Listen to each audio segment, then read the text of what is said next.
Proverbs 4 and 14. Do not enter the path of the wicked or walk on the way of those who are evil. Proverbs Daily is a reader and listener supported program. Every post is free, but if you'd like to help spread the message and make the sacred positively contagious, consider being a free or paid subscriber. Just look for the word upgrade, click on that. Thanks in advance. Today's episode, Old Man Was Right. There's a joke about a new preacher who came to a church and preached a powerful sermon. The people loved it so much that they asked him back. So he came back the next week and preached the same exact sermon. That was a little strange, but they loved it anyway and invited him back for a third week. He came back a third Sunday and preached the same sermon, word for word, repeat.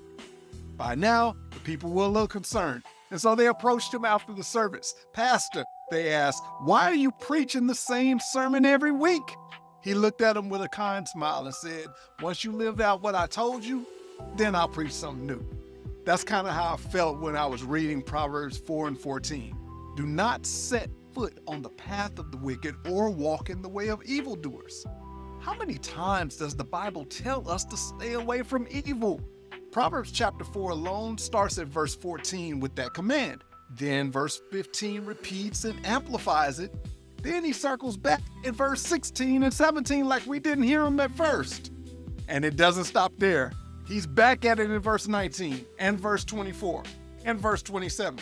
That's at least 6 distinct warnings about staying away from evil in just one chapter. As a kid, I probably would have thought, dang, Granddad sure don't like evil people. He talk about them too much. But I get it now. And just in case you were wondering, and don't act like you wasn't, the word evil appears in at least 1,826 verses in the Bible. So yeah, the old man was trying to tell us something. But sometimes repetition isn't rambling, it's urgency. Solomon wasn't just ranting, he was really trying to reroute the youth before they self-destruct. Like Paul said in Romans chapter 7, verses 7 and 8, sometimes the law stirs up the worst in us.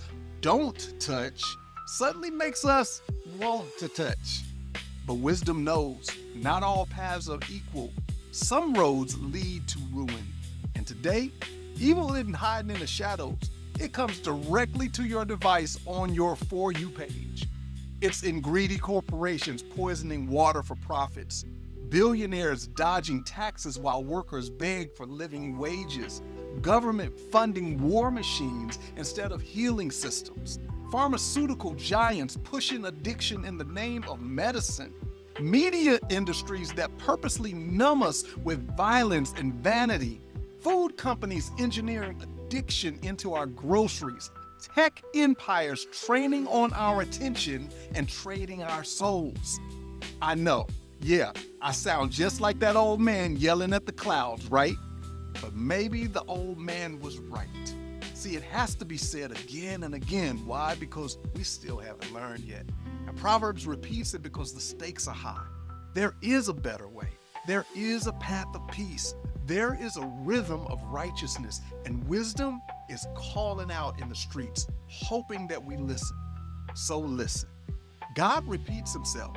Not because he's on a rant, but because we're hard-headed. Prayer, open my ears, God. Don't let me miss wisdom's warning.